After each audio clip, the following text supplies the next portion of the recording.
What's going on, guys? This Saturday is UFC 298, Alexander Volkanovski versus Ilia Topuria, and this card is incredibly stacked, and I'm going to go over my top 3 reasons I love UFC 298. I'm going to start with a couple honorable mentions, then I'm going to go from 3 to 1, 1 being the reason I am most looking forward to this fight card. And I think a lot of you guys are going to hate my number 1 reason, but I'm going to try to convince some of you guys to come over to my side on this particular topic. If you guys are interested about any of my full card predictions, I'll link it down in the description. I also did a video, top 3 reasons I hate UFC 298. You can go check that out. I'll link a playlist down in the description. But let's start off with my first honorable mention. And this may be a bit of a troll job. And that is that Coach Eric Albarracin will not be in the corner of Henry Cejudo.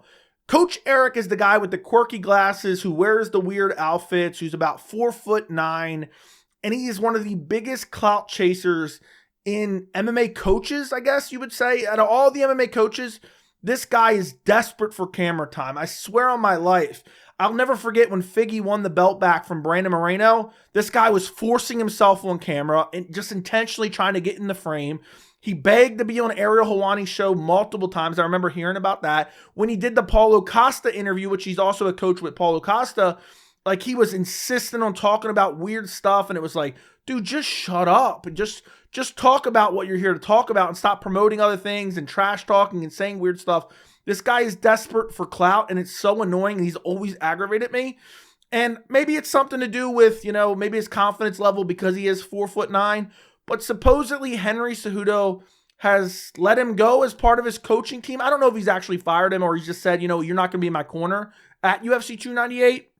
But I'm not wishing for anyone to get fired. I'm not wishing for anyone to lose their career. I believe most likely it's probably a troll job. But best case scenario, I hope that Eric Barcine is not in the corner, or Albarracin is not in the corner of Henry Cejudo, because I'm so tired of seeing him try to get airtime. He's like Mark Smith. Mark Smith loves hearing his voice on camera and getting in the way of the camera angle.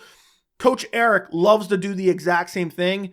And if Henry's just saying, you know what, you're not going to be in my corner for this fight, but you're still one of my coaches, I can subscribe to that. I absolutely love that. I can't stand the guy. I find him incredibly annoying.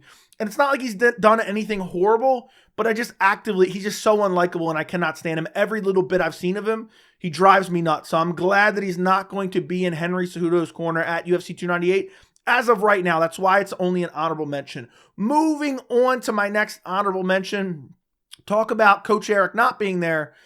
Maybe Coach Eric's there because the next honorable mention and the last honorable mention is the return of Paulo Costa. We are getting Robert Whittaker versus Paulo Costa as the co-main event.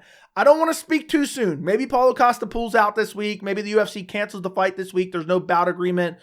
But Paulo Costa, say what you will about his skill level, say what you will about his resume, and I've critiqued his resume myself, but he is very exciting to watch fight. His fight against Luke Rockhold was exciting. You go back to even his fight against Israel Adesanya where he got outclassed, it was exciting. You go back to the fight against Yoel Romero, that was one of the best fights of that year. I believe that was August of 2019.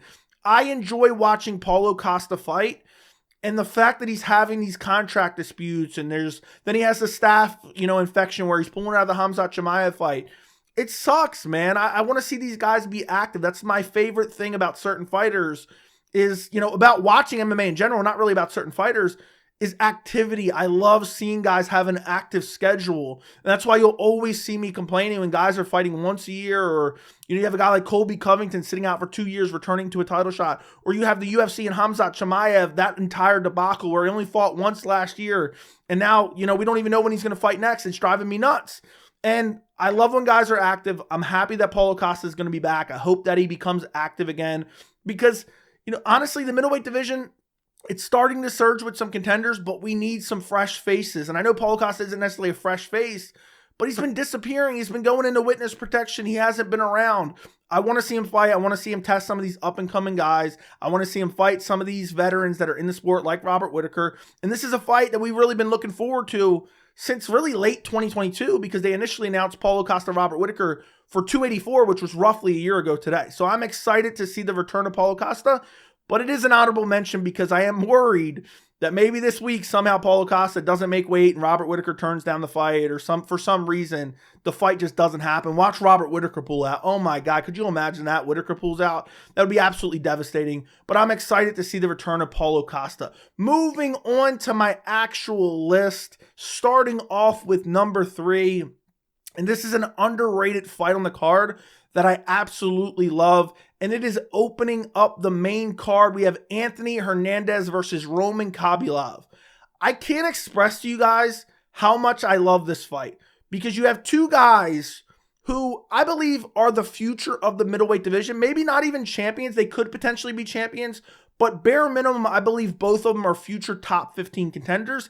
I think even with a win here, both of them can crack into the top 15. I love this matchup for so many reasons, but Anthony Hernandez, super gritty, amazing jiu-jitsu, and has ever-evolving striking. Then you have Roman Khabibov, who's looked incredible on the feet. His grappling has always been really good. He has solid takedown defense. He's surging on a win streak. Hernandez is surging on a win streak. The only thing I don't like about this fight is that it is short notice. I'm a little bit disappointed that it's short notice, but these are two guys that are genuinely the future of the top 10, maybe, honestly, top 15 for sure, but probably the future of the top 10. Both of them are relatively young. Both of them are on surging streaks. Both of them are getting better from fight to fight. And it's an amazing matchup, and it's opening up the main card. That's how good this fight card is. Honestly, Anthony Hernandez, Roman Khabibov is like a perfect UFC Apex main event. Honestly, I don't think it could headline like a fight night card, but if this was co-main event of like a fight night card in an arena somewhere, that'd be a straight up banger. I cannot wait for this matchup. I think it's being overlooked because you have so many great fights on the card. You have so many top ranked fighters on the card. You're looking at, oh, it's two unranked middleweights. You're not following the sport then, because Hernandez has looked incredible. He has a submission win over Rodolfo Vieira. Look how good Rodolfo Vieira looked against Armin Petrosyan. Then you have Roman Khabibov, who's just out here starching people with head kicks, with body kicks, having amazing fights, looking super well-rounded, looking more technical with every single fight. I absolutely love this matchup, and I think it's one of those fights that maybe in the future, 2-3 years down the line, they're both going to be ranked in the top 10, and maybe in the future at some point, there'll be a potential rematch between the two, maybe for a number 1 contender spot, maybe for a championship for all we know. But this is a fight that I am really looking forward to because it's two young elite prospects. I cannot wait for this fight, and it's opening up the main card. That is the crazy part. So I'm really looking forward to that fight. Moving on to my number 2 reason I love UFC 298, and that is, honestly, the simplest way to say it is the main event, Alexander Volkanovski versus Ilia Topuria. But my reasons why I love these cards are usually deeper than just that. And what I love about this main event, honestly, and this is going to sound crazy and this is going to sound extremely simplistic, but we have a long reigning champion and we're getting him defending his belt against a deserving number 1 contender. He's not getting skipped over for somebody who doesn't deserve a title shot. He's undefeated. He's looked incredible. So now we have this surging contender who's undefeated, who's truly the number 1 contender against this long reigning champion who hasn't, been without a belt for literally years. Literally years. When did he win the belt? 2019, I think. UFC 245, I believe, is when he won the belt, which was late 2019. I'm pretty sure that's right. It might have been 2020. But either way, yeah, it was 2019. So he's had the belt for half a decade. And now he's fighting Ilia Topuria, who's looked unstoppable, went out there, beat the brakes off of Josh Emmett, went out there, ragdoll Bryce Mitchell, has looked super impressive, super well-rounded. And I just love matchups like this. I really wish that Volkanovski didn't take the Islam Makhachev fight, because imagine the hype. This already has a lot of hype. But imagine the hype for this matchup if Volkanovski was coming off that TKO win against Yair Rodriguez, and then he was going in and fighting Ilia Topuria, who's coming off that destruction of Josh Emmett. And even, the Volkanovski versus Islam fight, the first fight at 284, it raised Volk's stock. A lot of people counted him out. He went out there, put on an amazing performance. He still lost, but a lot of people thought he won. Even though I don't think he won, I think those people were being biased, but it was a very competitive fight, and people had such low expectations. He went out there and had a competitive fight against Islam Makhachev, won the 5th round. His stock, even coming off a loss, was through the roof. Then he goes out there against surging contender and interim champion Yair Rodriguez and beats the brakes off him, dominates him, and finishes him.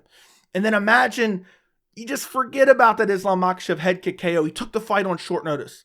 Imagine you forget about that, and now he's fighting Ilia Topuria, the rightful #1 contender, on a long streak of his own, undefeated, looking unstoppable, super confident, young, fast, has knockout power, has submission ability. I love this fight. It seems like nowadays in the UFC, and I've been the first to complain about it, we're getting title fights that don't make any sense. We're getting undeserving contenders fighting for the belt, and it's driving me nuts. So for once, just once, it seems like, oh, okay, we're getting the dominant champion, the rightful champion, and he's fighting the rightful #1 contender, and that is why I love this main event. I cannot wait for this fight.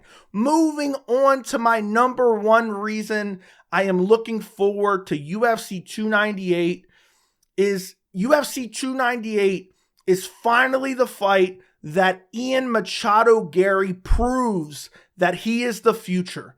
And I cannot wait for this matchup against Geoff Neal. I mean, Ian Machado Garry versus Geoff Neal is excellent matchmaking because Geoff Neal is he kind of has been for a while like a gatekeeper of the top 10. And I know he has some, losses over the last few years. I know he lost to Neil Magny, but that was a while ago, and it was kind of a different Geoff Neal. Geoff Neal, even in a loss to Shavkat Rakhmonov, and I know he missed weight, which kind of dampens the performance a little bit, he looked really good. He had some moments in that fight, and Shavkat Rakhmonov is the boogeyman of the welterweight division.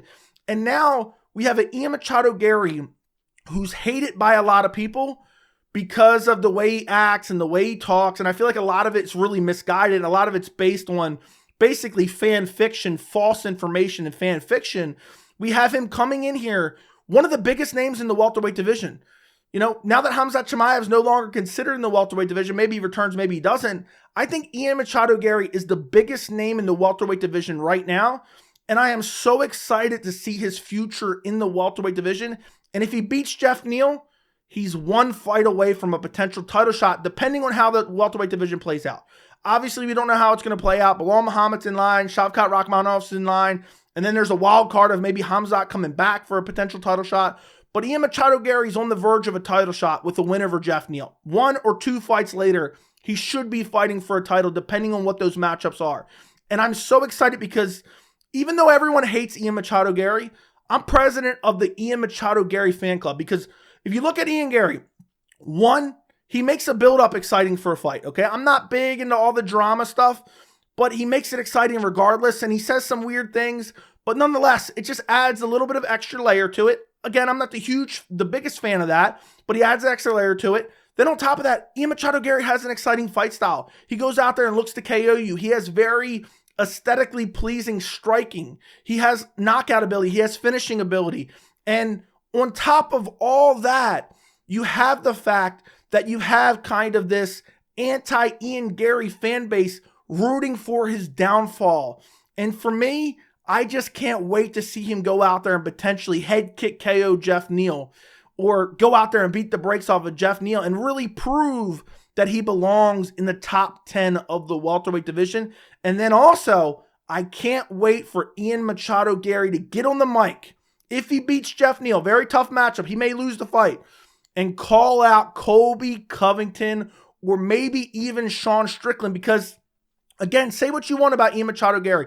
Talk about his wife, which, a lot of the stuff people say about his wife is untrue. Talk about his last name. A lot of the stuff people say about his last name, untrue. A lot of people talking about his wife's ex, untrue. Now, granted, okay, he's had some of the trash talk that people don't like. They say, oh, he wore a mugshot of Geoff Neal's DUI mugshot. Why are you more mad at Ian Machado Garry for wearing a shirt than you are for Geoff Neal drinking and driving? He could take somebody's life away. Recklessly take someone's life away.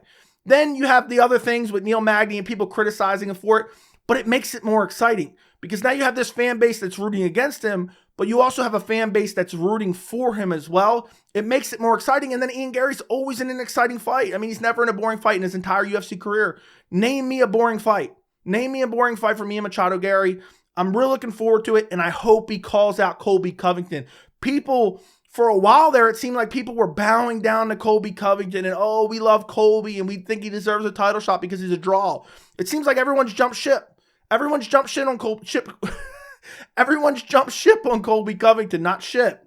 And now nobody cares about Colby Covington anymore. Colby Covington's one of the most hated fighters on the roster now because of that shit-stained performance he put on against Leon Edwards. If Ian Machado Garry calls him out And Colby does not accept, he needs to be cut from the organization, because Colby Covington right now, the biggest fight that he can get is Ian Machado Garry. The only way that he can recover, some type of fan base is if Colby Covington accepts that fight. The build-up for that fight will be tremendous. And on top of that, if Colby wins, he can garner back some of that fan base that he lost, because Ian Machado Garry is one of the most disliked fighters in the division right now. So I cannot wait to see Ian Machado Garry go out there, prove that he's top 10, and I think the future is bright for him in the welterweight division. I mean, look at all the matchups you can do. The Colby Covington matchup, the Leon Edwards matchup, the Shavkat Rakhmonov matchup, Hamzat Chimaev matchup if he comes back, the Kamaru Usman matchup. There's nothing but exciting matchups for Ian Machado Garry if he beats Geoff Neal at UFC 298. So I'm really looking forward to that fight. I cannot wait to see what happens, and I can't wait to see him get on the mic afterwards. Who knows, he might call out Sean Strickland. I would love to see that fight as well. I know it kind of doesn't make as much sense because Strickland's at middleweight right now, but he's no longer a champion. So the fact that Ian Machado Garry's tired of, different fighters taking shots at him with different weird trash talk about his family, he's willing to go out there and try to beat the brakes off of him because of it. I absolutely love that. I hope he fights Colby Covington next. I hope he beats Geoff Neal.